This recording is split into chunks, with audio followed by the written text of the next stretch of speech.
Hi, I'm Mike Ferraro. I'm one of the co-owners of Ronix Wakeboards, and I've been involved in the industry since its beginning.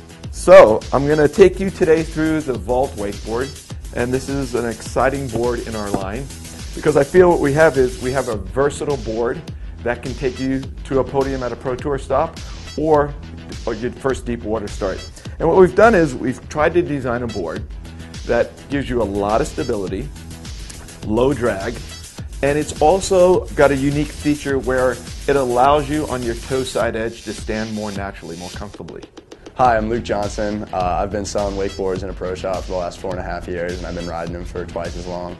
What I really like about the Vault is how a rider of any level can just feel at home on the board. The board behaves the way you expect it to in every way. It's consistent, it's forgiving, it gives you what you need when you need it. The heel side edge, you have a nice floaty pop. It feels like it sits high in the water, really lifts you up when you leave the wake, and doesn't want to hang you up at all. The fin releases right when it needs to, and it hangs on for as long as it needs to. The toe side edge gives you all the stability you need. It gets a nice bite going up the wake. You can feel it all the way down the rail of the board where it really holds its way up the wake. And the toe side fin, you can feel that extra grip that it has. Okay, so let's talk about the difference between a toe side edge and a heel side edge. When we're riding a wakeboard and we're on our heel side edge, we're sitting more in a chair position.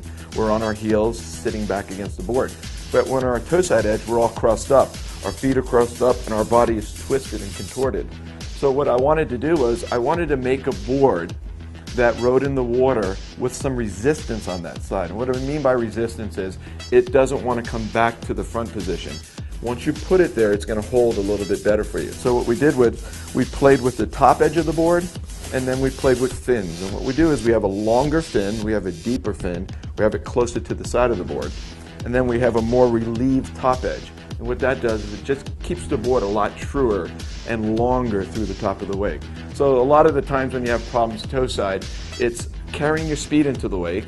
This board will carry speed into the wake without an excessive lean against the line because of all the board features, and also it will hold its path through the top of the wake. And most of the times on toe side wake jumps, when you get in trouble, your feet want to turn back towards the boat. This way you're allowed to hold your position more through the air. So you're biomechanically correct. We have a wider tip, and what a wider tip does is two things. It adds stability, but it also controls the pop. It's such a solid platform off the wake. You can feel that extra width in the tips. As soon as you leave the wake, you get a real hard push off of it. Another thing is when you land, you're not landing in a deep hole. It lands and keeps going on the water. So even with the clean bottom, you still get one of the softest landing boards that I've ever ridden. What we've done is we've blended the rocker line so that we've blended it into your stance. So right in the middle of your stance, on the average rider stance, we've blended it through. So what happens now is with a wide tip and the blend right under your feet, you're going to get more of a mellow pop. You still get a good pop, but it's not going to buck you. The rocker feels perfect. It kicks you just how you expect to be kicked it off the wake.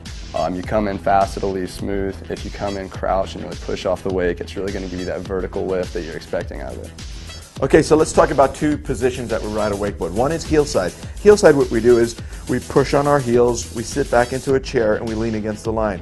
So our body is skeletally aligned, so we can deal with the forces a lot better.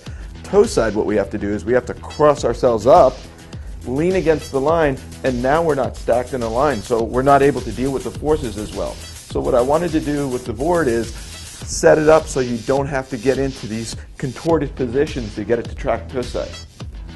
The board tracks well for anybody. No matter what speed you're going, whether you're an advanced rider going fast or whether you've just gotten up the first time, you can really feel all the features on the toe side edge that help the board track and behave consistently under you. Even on your heels, it's got enough fin to hold you and to keep you going straight. Even when you're working on your 180s, anything like that, landing switch, you still have a very stable platform that tracks and behaves very consistently underneath you. Okay, so on our heel side edge, what we're doing is we're just sitting back and leaning against the board, leaning against the line. On our toe side edge, we have to cross our body and lean to keep our board on edge or to keep its attack angle. Heel side, we need a little more forgiving board. So we don't want a big, grippy, deep fin. So what we've done is we have a shallower fin that we've moved in, and what that does is it allows you to pre-turn a little bit. You won't get hung up on the top of the wake if you don't wait long enough up the wake. Toe side, we want a more grippy board up the wake. because what that's going to allow us to do is keep our direction off the top, and it's going to make it so the back of the board doesn't wash out easy. So out of the asymmetrical boards that you can find out there, this one's the widest by far. You can see all the surface area that's in the tip. What that gives you is